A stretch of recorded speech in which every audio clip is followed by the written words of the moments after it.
What's up, everybody? Welcome to Inside Hollywood. I'm your host, Jazzie Belle. And as you know, on this show, we celebrate and interview some of the upcoming stars in Hollywood and some of the ones that's been doing their thing for a very long time. And today is no exception. This man has been killing it in FX's Snowfall, where he plays Uncle Jerome, Big Unc. Is definitely in the building. We got Amin Joseph here. How are you? I'm amazing. How you doing? I'm so good. I'm happy that this is going down.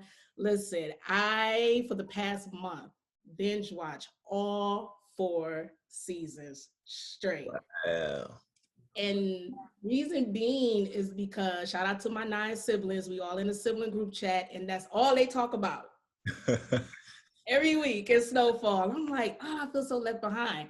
On top of social media, you guys have a crazy presence on there where the fan base is like a big cult following. So I'm like, I hate to fill out the loop. So I need to get up on this train real quick before it leaves and it goes further and further. You had some FOMO. Huh? Fear of missing out. Yeah.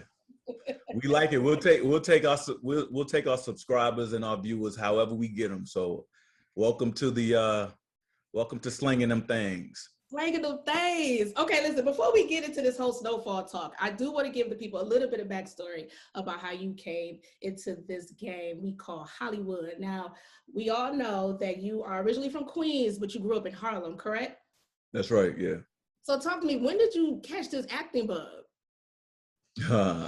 It ain't a bug for me. It's like a long, it's been a long journey, and it's been something I've been dedicated to for a long time. I first started acting in grade school, and it wasn't until high school where I started doing like professional stuff like commercials and things, but also came up in a couple of theaters in New York, like the National Black Theater, the Apollo Theater, the Neighborhood Playhouse. So that's kind of like where my roots, that's like my foundation. And those places kind of helped gear me toward, going to college, coming out and going to other, conservatories or whatnot. So I've been a theater kid for quite a while. Well, I mean, outside of Snowfall, prior to this, you have worked with a lot of big names, from Johnny Depp to, oh my God, Dwayne Johnson, shout out to The Rock, Zac Efron. Talk to me about how that was for you, that experience. It is, to be quite honest, is just showing up to do what you do. A lot of these the bigger names, they have a tight schedule. So usually when you're working with them, they're usually dealing with sometimes they're even on other projects, right? But they usually definitely have a bigger responsibility when it comes to filming and all the press stuff. It's like they're leading the ship. So I just try to come in and know my job, be able to follow out what I have to do, be as efficient and proficient as possible. So that's usually what it is on the just as far as the acting and all that part. But as far as the personal part, I find that a lot of times the stars of these productions are very gracious, and they're trying to make it so that usually they're EPs, and they really want to see everyone do their best and feel like it's a family, So a lot of the big films that I've done, that's the experience that I've had. It's been very welcoming, but when it's time to get to business, let's knock it out. Let's get to business. Now that's a good transition into Snowfall, because it's very family oriented, and you guys are all about slanging them things, like you said earlier, and getting the business. So when it comes to you portraying Jerome Saint, how did you acquire this role? I acquired the role through casting. I came, this is the second iteration of Snowfall. The first was through a casting director, Kim Harden. The second time around, I came in for casting director, Kim Coleman, 2 phenomenal casting directors in the game. And they brought me in, and they'd known my work before, and I came in and was pretty close the first time around. And the second time I came in, and it was a fit, At the time, we had a deal in Bilal as as directors, and then we had, of course, John Singleton as an EP, the showrunner Dave Andron and Tommy Schlamme, like 10-time Emmy winner. So we had a great team in FX, the studio and network behind us. So coming in that second time, I was able to go through the process of, audition and call back, and then producer session and director and producer session and network session. So that's kind of like that's kind of like the brick by brick. But truthfully, each one of those, for any actor that knows, each one of those processes is a bit grueling. You know what I mean? You feel like you're doing the same thing again. At the same time, there's new people to, at the time, feel like to impress. But usually, if you just lean into the work, lean into all the work and character, and have fun, the rest is up to God. Yes, yes. I mean, it sounds like a very lengthy process. So, It can be. It can be. It's actually a bit better now because actually it's a little better because of technology now, that maybe some of those first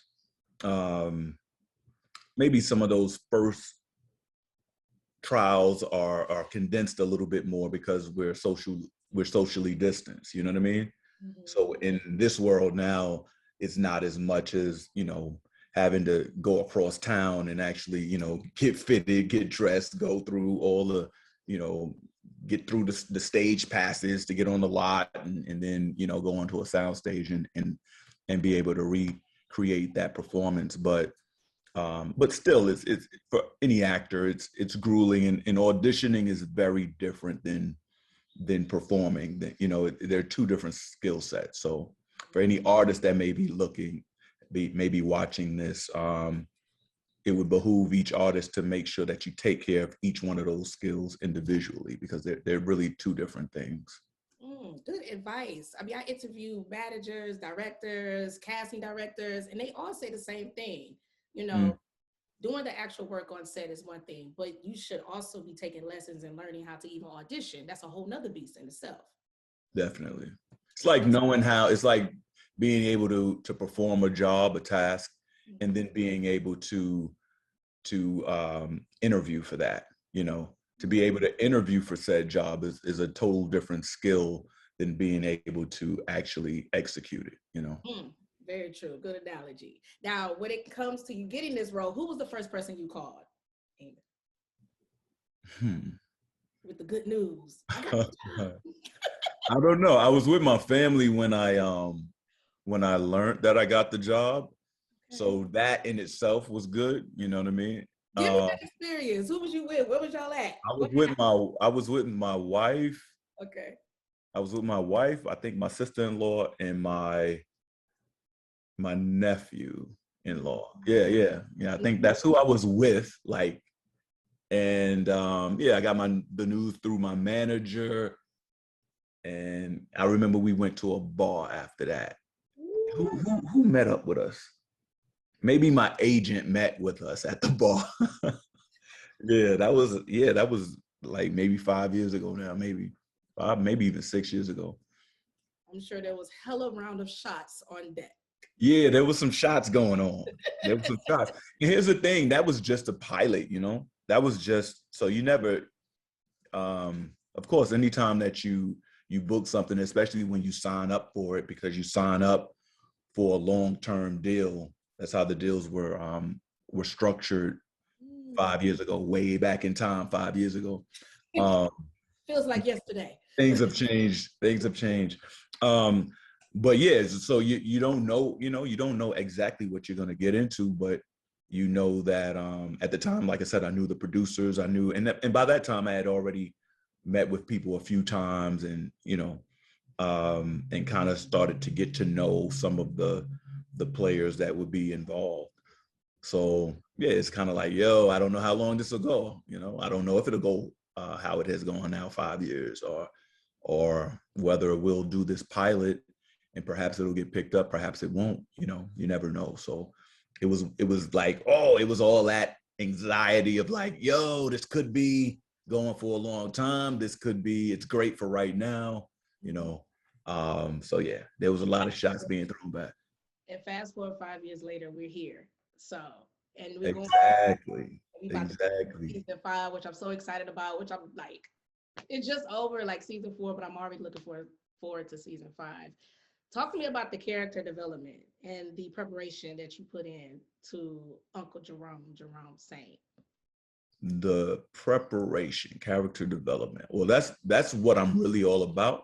Mm-hmm. So that's my favorite. You know, that's my favorite part is really um, peeling back the layers. It's like onion layers of who we are as people. Look how complex we are, the lives that we lead, right? So when it comes to a character, you have that same depiction, because I don't like to really call them characters, truthfully. It's just a portrayal, but they're a little closer to me than character. But it's adding all of the nuance, all of the nuisance, all of the things that make a person very unique. And with a character like Jerome Saint, I'm able to, it's a period piece, so it's in the 80s. It's you know, it's a certain type of man that came from a certain background. He has a you know, a life that he's led well before, you know, this is a grown ass man. It's a life that he's led well before we meet him in 1983. And now we get to see that trajectory from, you know, 83. We just went through 85. Now we're getting into the late 80s, and we've already noticed some things that have changed with him. If you really look at the character, I've tried to sprinkle in sort of a trajectory of noticing that he is changing actually with the times, from the man that we first met. He looks at things different. He's becoming wiser. He's perhaps becoming colder. You know, he's become more shrewd. He's become more of a businessman. He's had to protect things. He's had to balance and weigh the losses and the gains of being in this, you know, in this business. So hopefully those things are tracking along with all the little quirks and stuff that I actually add in as well. Yeah, we definitely see the growth. One thing I want to ask you about too, because I saw a comment, shout out to this page called Hip Hop Memes Daily.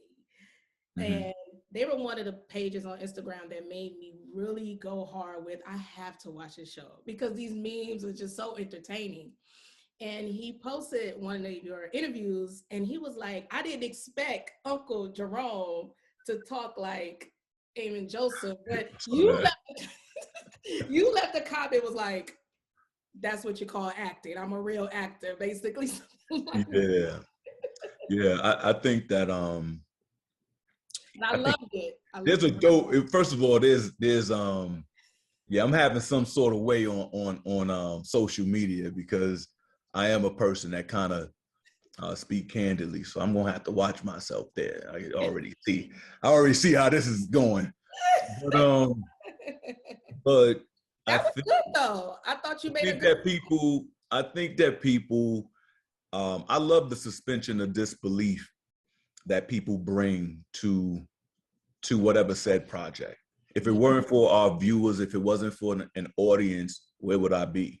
You know, oftentimes I see actors that they get kind of an attitude with the way that, you know, perhaps an audience may perceive them after they do something. But we have to realize that is the energy that I put out into the world. You know what I mean? I put the energy out that I wanted to be a performer, that I wanted to affect people, that I wanted to tell stories. So you also deal with the residual of that people take that on and think that may be your actual persona. People take that on. And, you know, I just would love the people that follow my work, if they choose to follow, to know that each role that I play, that's a total different vibration than something else that I played. If you look at, you know, you could look at my filmography, there's a lot of stuff there. There's no two characters that are the same. It could be a you know, a real rugged role. It could be you know what I mean? Like sort of how Jerome Saint is, a guy that's a little abrasive, but it won't be the same thing. It won't be the same cadence. It won't be the same body language. It won't be the same, because that's the ink, that's the special detail, the craftsman. So I love that people, had a fun thing of me being able to, code switch. Basically, I'm in the middle of the 60s, and I got there's some, I forgot the scene now. That was season 1 too. There's some scene, I'm in the middle of the 60s, I'm doing Jerome shit, and then all of a sudden it's like, hey, Amin, we need you to come outside and do some press, some EPK stuff, and we're gonna be talking about stunts. We're gonna be talking about, and when you put me in that, you know what I mean? Like, I went straight to fundraiser style. Like, I went straight to interviewing for the white, interviewing for the white man. You know what I mean?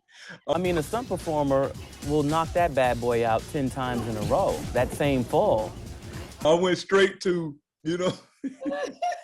so it's so funny, but it's so funny. I take it funny. It's funny to me, but at the same time, it's like, there's a lesson in there. There's a lesson in there about real life and some of the calibrations that we do, or we feel we have to do as men and women in society. And Black men. and we've always talked about code switching and things of that nature. So I think I might have pushed the dial a little high. That's what it was. The dial might have, you know what I mean? Like, hey, go from this to this. You got the wig on, but you are Jerome, but you're not Jerome. Us actors go through a lot of stuff.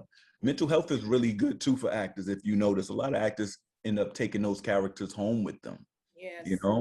Because it is a lot of going in, and when you live with a character this long,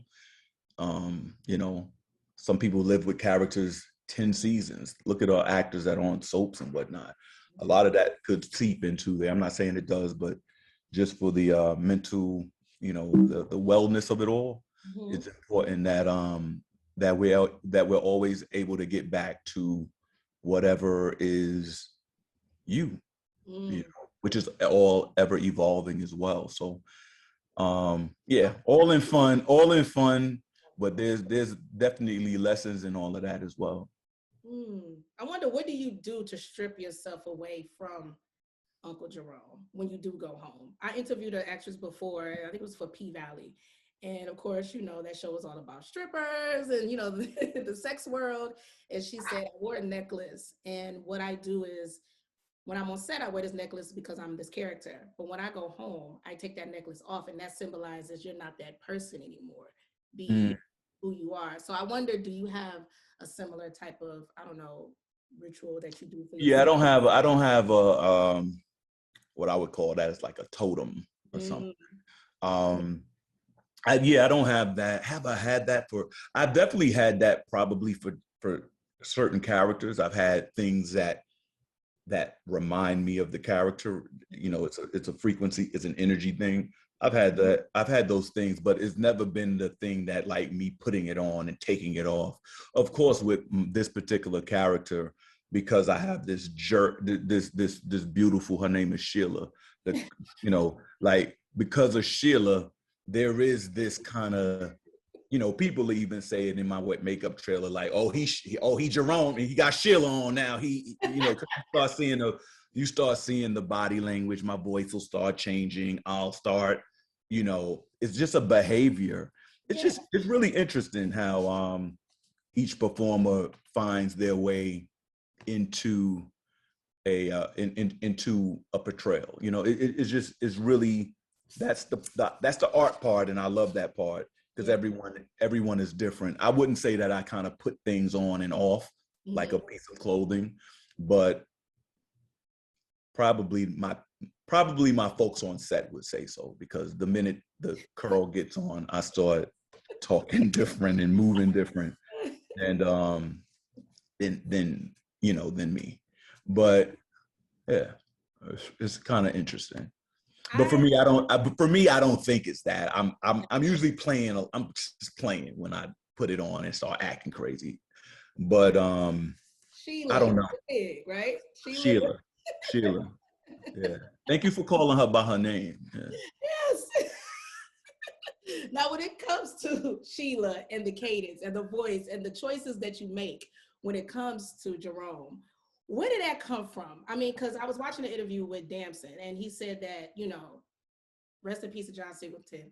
He had him around people like YG, and I know he said he hangs around Dub C, to kind of get that true essence of the West Coast, LA, South Central vibe. Mm. Did you have that for you? Because just to be clear, for me, when I watch you, it's so authentic that I'm like, I know this person. Like, I know, so I met somebody like him. One person in particular is Big U, who is from South Central. When I watch you, not that I know him personally, I mean, I've been around him, I've seen documentaries on him, and I'm like, is reminiscent in a way. So you talk to me about that. Yeah, I didn't. I didn't. First of all, Dub C is a godsend for our production as a consultant, because it's way more than just speech patterns, and Damson doesn't need that. He's a phenomenal actor. There's an authenticity of Dub C that that he allows us to witness, just being in his presence, just the man that he is, like he's an OG for real. So the fact that we're able to be around him and be able to not mimic, but be inspired by the stories that he tells. Same thing was with John. When you have actors that are already good and talented, they're probably going to come to the set with most of the work done. But there is that thing of authenticity. There's that thing of having someone that unapologetically has an eye for truth. And when you sign up to do something like this, that's the type of people that you want to surround yourself with. You want to surround yourself with people that will tell you unabashed, that's my culture, or that's not. That's very important to me when I'm telling the story of people that actually lived, a community that actually exists, that gives us the grace to be able to shoot in their neighborhoods, to tell stories about people that they would know, or that was them.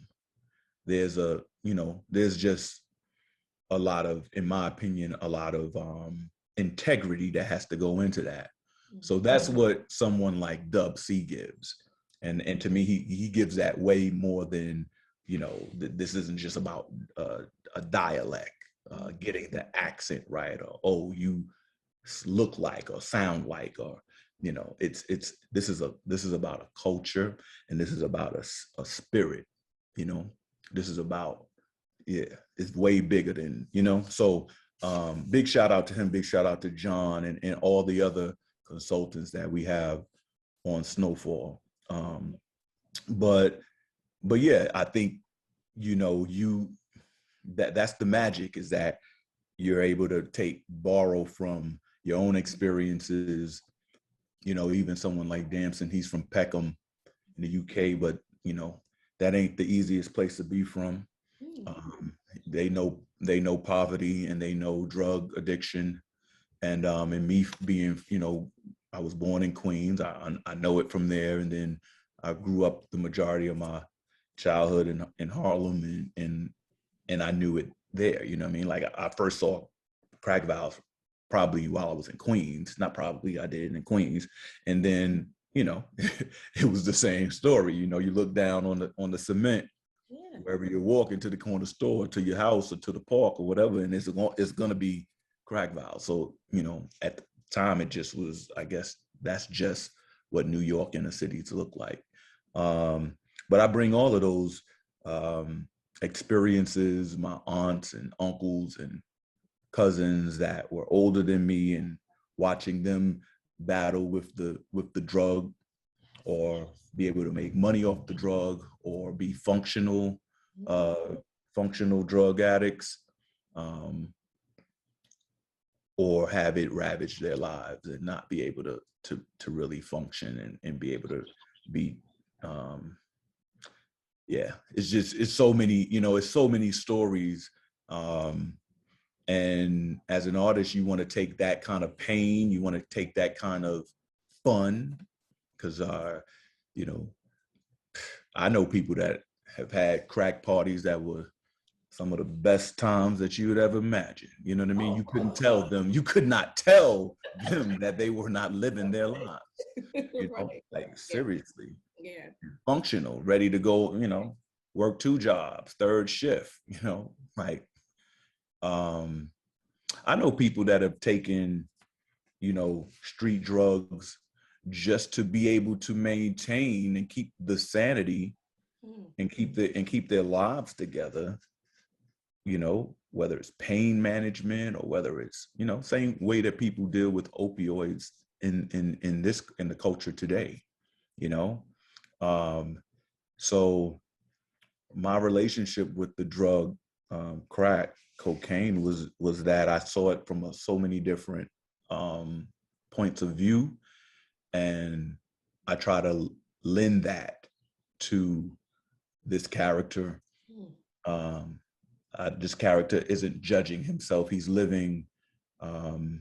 He's living unapologetic in for who he is, and what his and what it means to support his family and to grab his piece of American dream, and I think it's, it helps to have those experiences back in the 80s of watching older people deal with this drug, and kind of as a young man not actually understanding it, and now having all of that context. So that's, to me, how you put the character together. And of course, there's a lot of imagination and a whole bunch of creativity and stuff that goes along, and training. But yeah, it's a gumbo of all of that stuff, and I'm having fun doing it. But like I said, in no way in no way, there's a fine line between character and caricature, and imitation, and breathing a true portrayal that is layered and that's based in truth, and humanity. It's two different. To me, it's a big difference. And that is why I love the show, especially with the storylines and the stuff that you guys are telling. It's really reflecting some of the things I too grew up seeing, especially with the storyline with Melody. Promising career, going to Spelman. Watching that, to me, was so emotional, because I remember being a young girl and having a neighbor one day as normal as can be, but then afterwards it was like he just got hit with the wrong weed. It was laced, it's still like an urban legend in my hood to this day. I'm like, whatever happened to this kid? Like, how did he just go left? He was fine. Now he just strung out, he can't get right. And when I saw that, I said, this is why I love this show. It's about every character is real. You can resonate with them in so many ways, whether it's from a personal experience or just something from afar that you experienced, growing up secondhand. So. Yeah. I mean, I just remember, our time was growing up. It didn't really happen to like the people of my time, but for the people before my time, they would get strung out on stuff. You know what I mean? Like, people of my time, it was more like it would be like, oh, like he just smoked, but everybody smoked. So it's like they can still do their job. But the generation before mine, that street drug was so real that it would snatch hoop dreams, all type of athletic dreams. It would snatch recording careers. Mm. It snatched, how many countless people did it snatch out of, out of the perhaps the C-suites, out of the, being the executive, branch of corporations and things. How much, we really have to think about the toll that these type of drugs took on people. And then at the same time that a lot of times that the dealer they were often very altruistic and in some ways humanitarian in the ways that how many people, how many sports, how many youth leagues have been sponsored by drug money, how many churches and how many social programs have been helped and benefited by the money that hustlers were able to pour back into the community, because they did care about the people, So it's a very tangled web, and that's a reason also why I think that there's a lot of truth in Snowfall, because I remember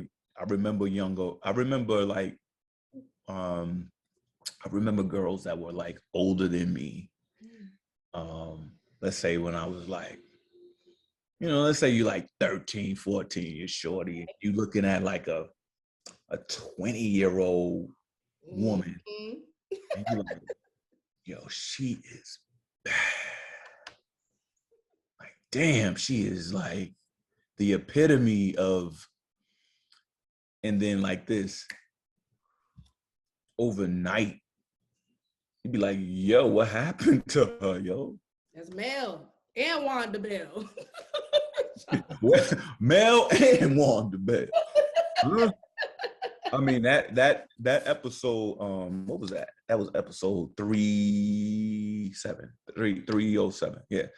That episode is still my favorite episode. Let me see. Now my Ruger Rome episode 409 is now my favorite. But I was going to ask you, what was your favorite scene? Please explain. What is your favorite scene?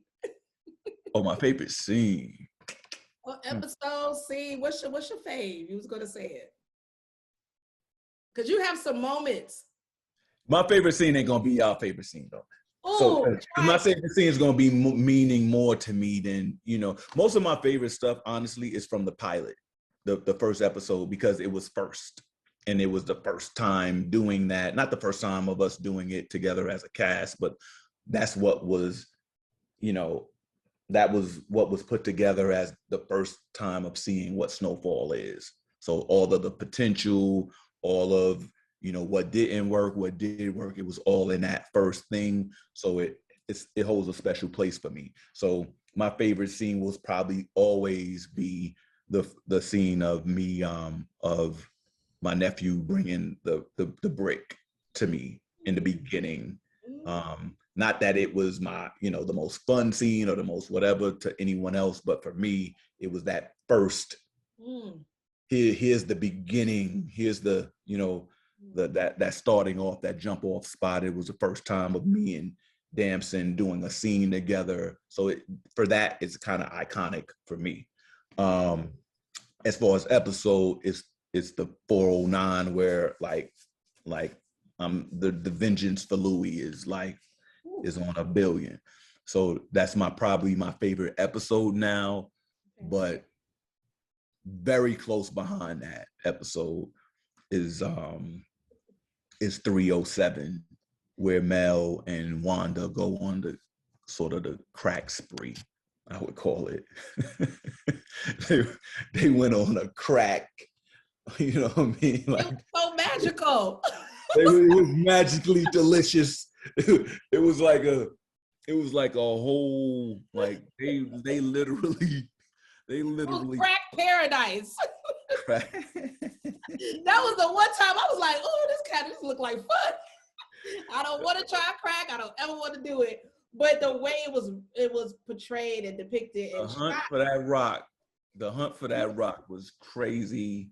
The skate upside the head, the gnome upside the head, you know, and it just, and although it was, in my opinion, it was shot masterfully and it was written masterfully and it was entertaining. It goes back to kind of what you were saying about, wow, like we know people like that. We know, I know, you know what I mean? Like I've seen the stories. I've seen people, you know, ravage their moms or their grandmother's crib coming out the projects, or you know, like I've seen it, you know. So it's kind of bittersweet to see, you know, there's a lot of PTSD that actually can come along with this series for some people. And I also, you know, even though it's entertaining in some way, I always kind of like to ground it back to that these are stories that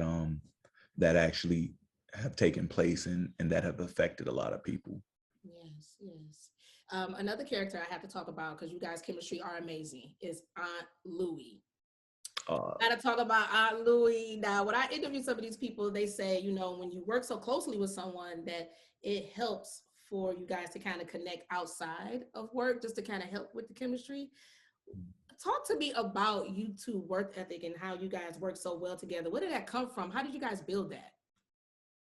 It was there from the jump.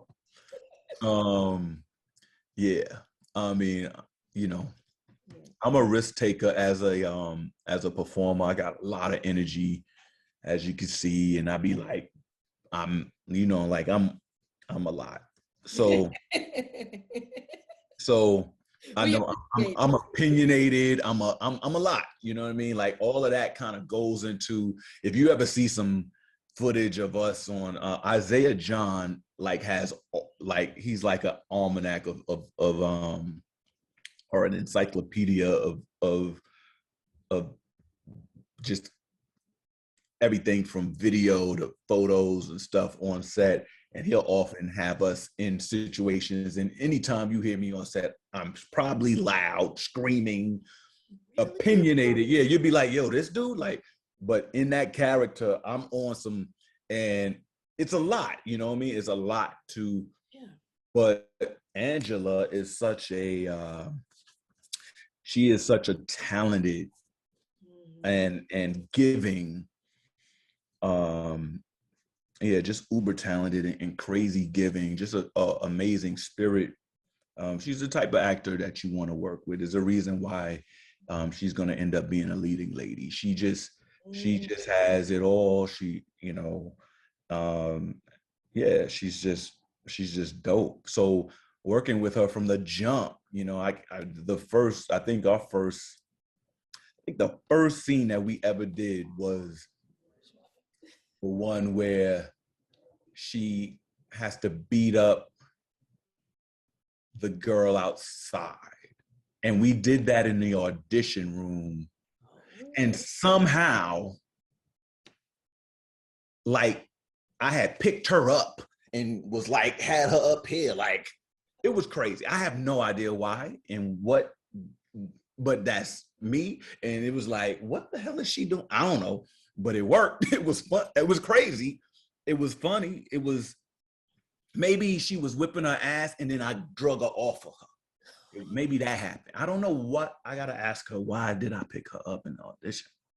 But anyway, she was like literally off the ground. I spinning her like she's going with it and still like in it. And most people, you know, it's going to be, because I already knew the guy, you know what I mean? I already knew the dude that in the world, in the type of truth that I wanted that character to be. So whoever was going to match that, they were going to have to be able to at sometimes be more alpha than a guy that's very alpha.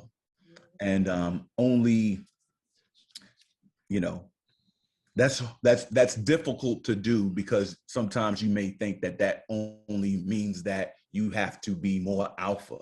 But to be more alpha, you actually need to be more vulnerable, you know, because you need, it's an ebb and flow, you know. And there's the same thing with Jerome. There's a some would say hyper masculine side of him, but there's also a very loving and a very passive and a very, as much as he leads, he's a follower.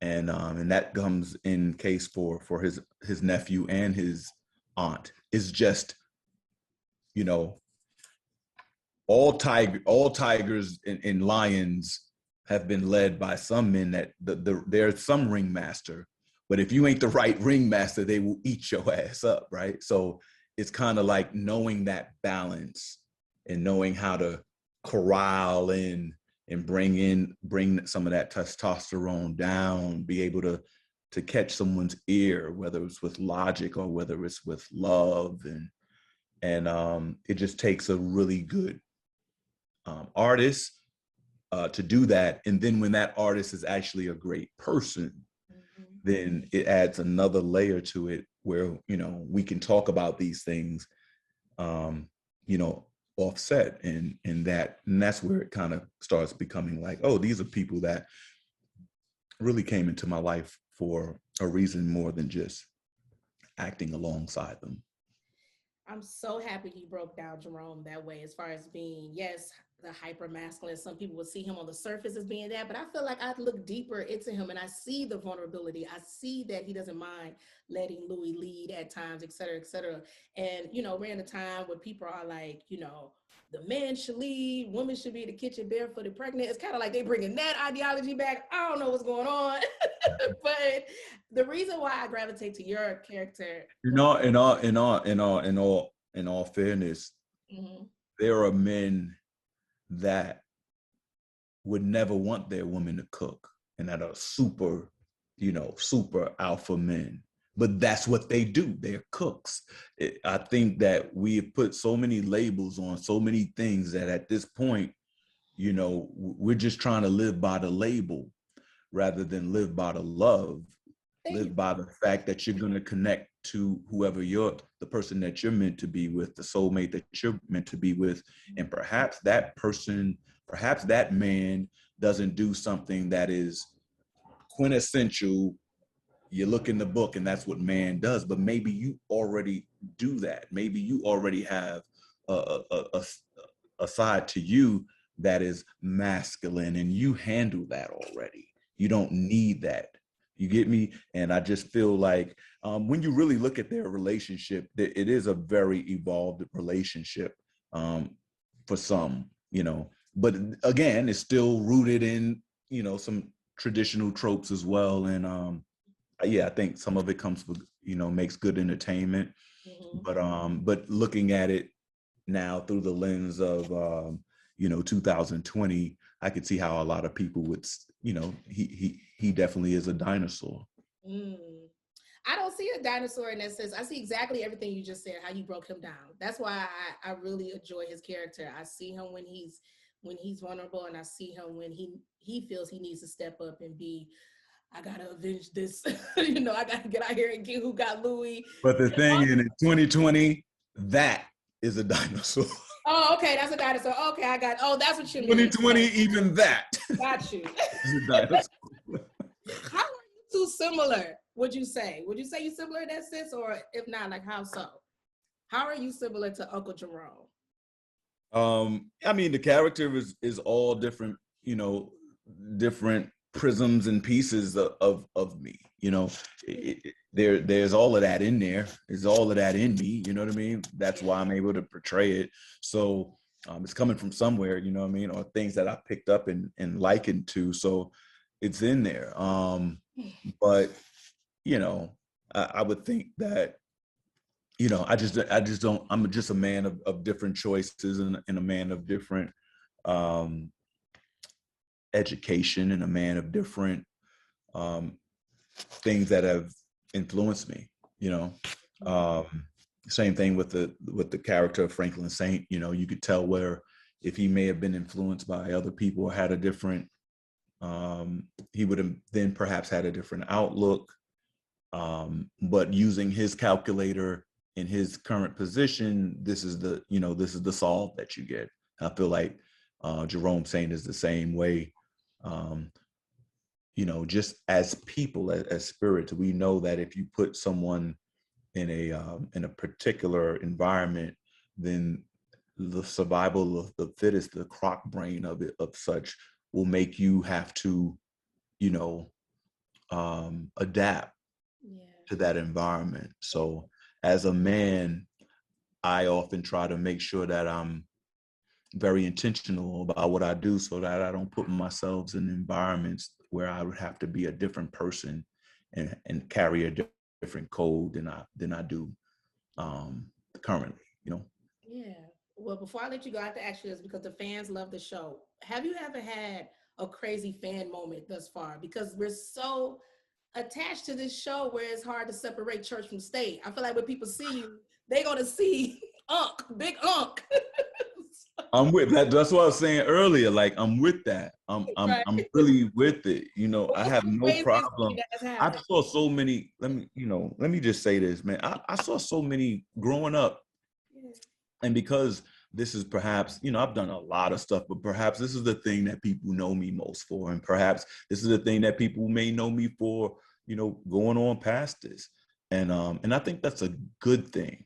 And oftentimes I'll see, you know, artists that they want to break that, and I get it. I mean, you know, transform. Like, you'll see me differently, whether you still call me Unc is up to you, and that's because that made an impression. It was that impressionable, and I just feel like, you know, there has to be gratitude with people that respond to you like that, and because that means that there was, you know, now, of course, it also has to come with respect. You know, you ain't gonna, you know, like, it's not gonna be a situation where you're gonna allow somebody to disrespect you, and, you know. But when it comes out of just pure love for the character of somebody, you know, pictures or people just like, yo, Unc, that's Unc, and you're gonna be Unc forever. Like,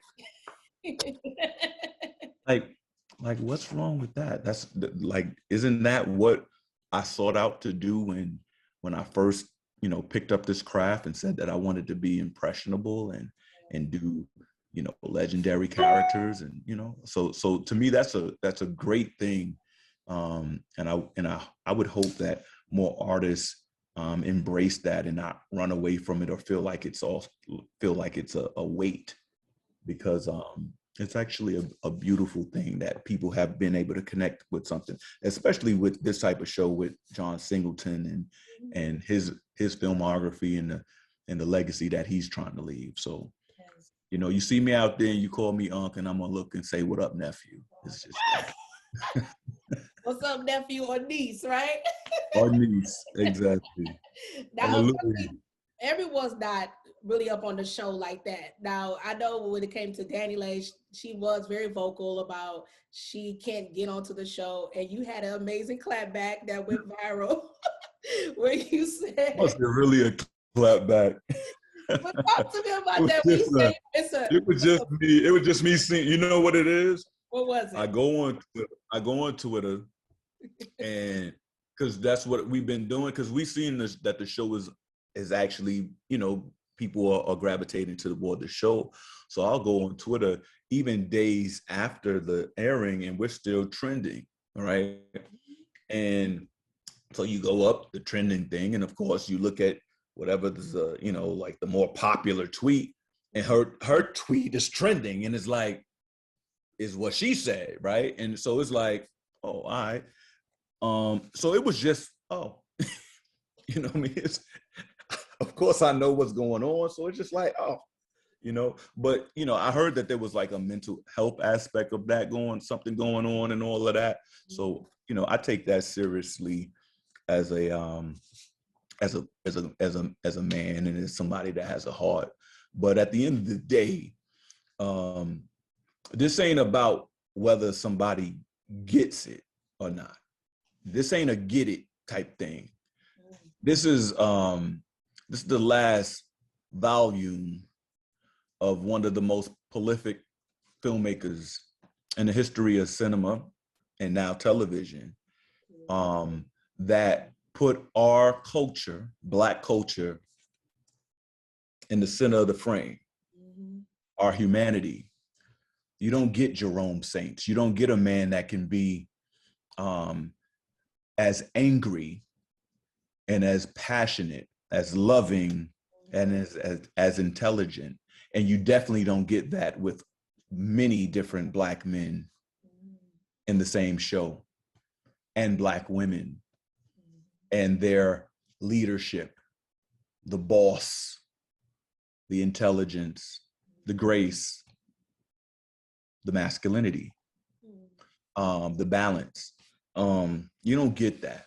So for me, and then you don't get a story that's told about our own government and the geopolitical conquest that's going on around the world, and us being used as cannon fodder, as pawns in a bigger game, and then criminalized, and then told that we are the heel and not the head, and that we should be incarcerated and thrown away, and super predators and things of such.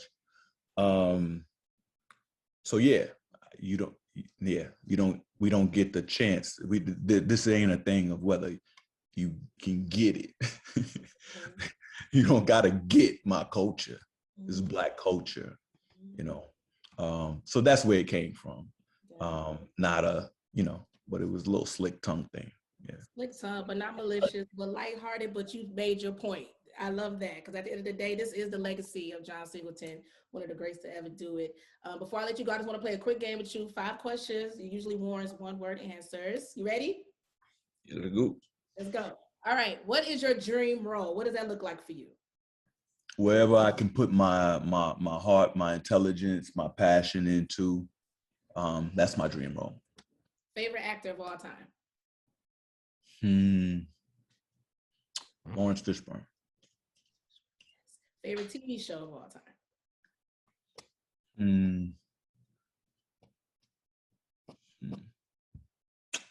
It's a tough one.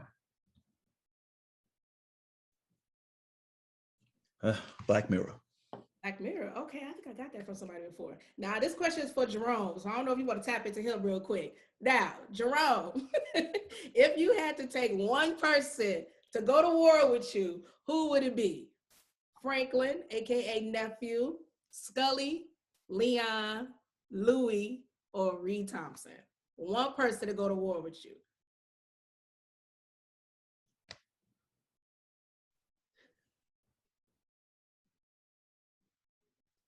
I'm gonna take Ooey Louie. You would take Louis. Ooey Louie. I'm going with Louis.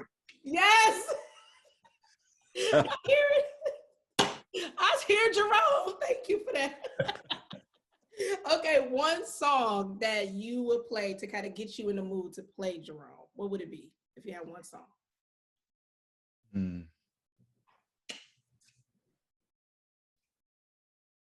One song.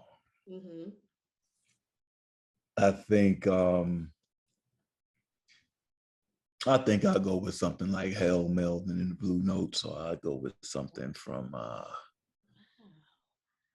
maybe some Boosie Collins. Boosie Collins. Give me some Boosie. Yeah. I want to be with you. Yeah, there you go. So, wrap this up with John Singleton. If you can you give us the fondest moment that you had with the late, great John Singleton? What would that be? Your most fondest moment?